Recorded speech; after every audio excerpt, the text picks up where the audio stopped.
Hi, I'm Ellen Goldfinch, the Oatmeal Librarian, and today I'm going to give you some quick tips for using Google so that you can get the search results that you want. So it's important to know how Google finds web pages because you're going to get better results if you know. Google uses a software that they call spiders, that as soon as you put your web search in a matter of seconds, it goes looking through the internet for those words that you've put in your question. And it goes through each of those web pages and looks for the number of times that those words are used, thinking that the more words, the more precise the answer is to your question. Google also checks if those sites have been accessed a lot. So you always get websites that have been used very frequently. That explains why Wikipedia is always at the top of your list because it's the most popular website. So knowing that, it really is important to pick the right keywords to find the information that you want. And let's imagine that we have this question. We've heard that there was some old city in San Francisco Bay. We want to know what it was called. Well, before we do our search, let's keep these tips in mind.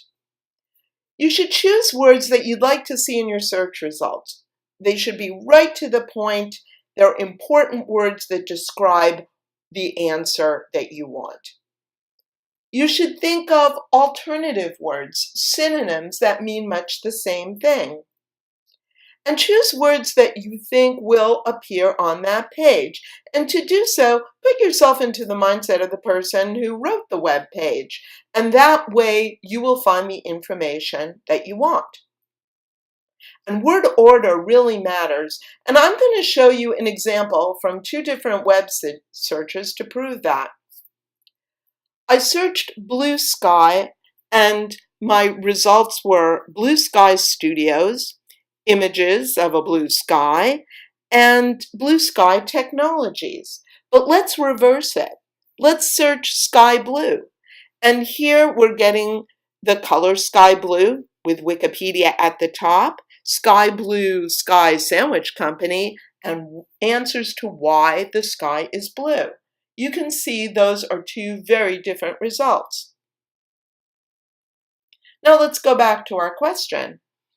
If we had just searched what was the old city in San Francisco called, well, we'll get the article in Wikipedia on San Francisco, as well as the history of San Francisco. We'll find reviews on restaurants in Old Town San Francisco, and we might find something on the founding of San Francisco from a museum. And if we just search Old City San Francisco in the middle here, you'll see much the same results. But here we got a bit more specific. We wrote in Ghost Town San Francisco. And now we're finding more of the kinds of answers that we want.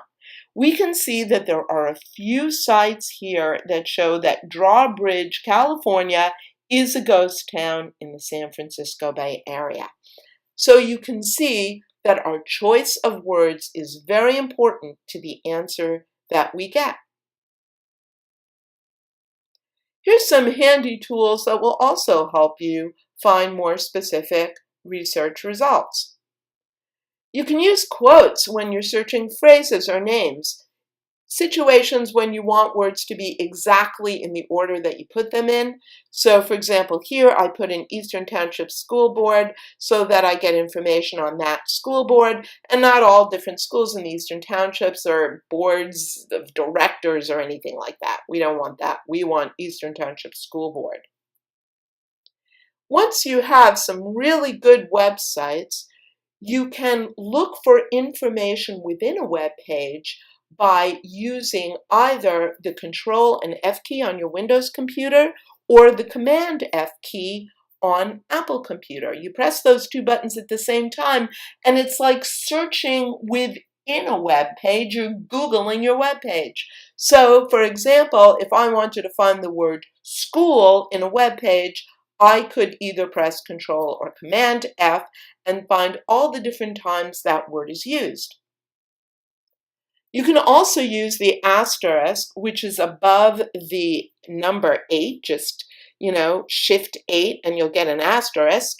And you can search a variety of word endings. So if I search teen asterisk, I'll get teen, teens, teenager, and teenagers. And finally, the minus sign or dash, which is right near the plus sign at your top end of the keyboard, top right end, that will cut out websites that you don't want. So for example, this in red here, I've got baseball minus football, and if you type it in just that way with a space after the last L in baseball and no space between the dash and the F, it will cut out any websites that have the word football in it. Now, another way to do that is to use the advanced search to get more precise results. And you can do that, you can find the advanced search by clicking on this little gearbox or flower, and it will give you a drop-down menu. You click on advanced search and you get this form. So you can see here, I would search baseball and not football. You can search phrases here. You can search in French if you needed to. And if I just wanted Canadian baseball, I could click here and put Canada. And if I wanted something within the last 3 months, I could indicate that under last update. It's important to evaluate the websites that you find for the accuracy and the reliability of the information, and you can do that using who, what, when, where, why. So ask yourself who wrote or published the site. Is this person an expert? What is the information provided? Is it biased or opinionated? And is that information the same or different than other sites you found? Can you clearly understand what the author is saying? When was the site published? Has it been updated? Sometimes it's important that the information for you is current. Where did the author get the information from? Are there links or citations? Links to reliable information sources. Why should you use this site as opposed to another information source? Is there another better website or a book? Always be prepared to do another search, and this is a good way to compare whether the information on one website is correct by seeing if it's the same as the other websites that you found. Finally, be a good digital citizen, and you can do this by always telling where you got your information from with a citation. Use quotation marks when you copy and paste, and again, cite your source. And use Creative Commons to find music, videos, images that can be freely shared. If you'd like more information on how to improve your Google skills, go to powersearchingwithgoogle.com, which is where a lot of this information was found.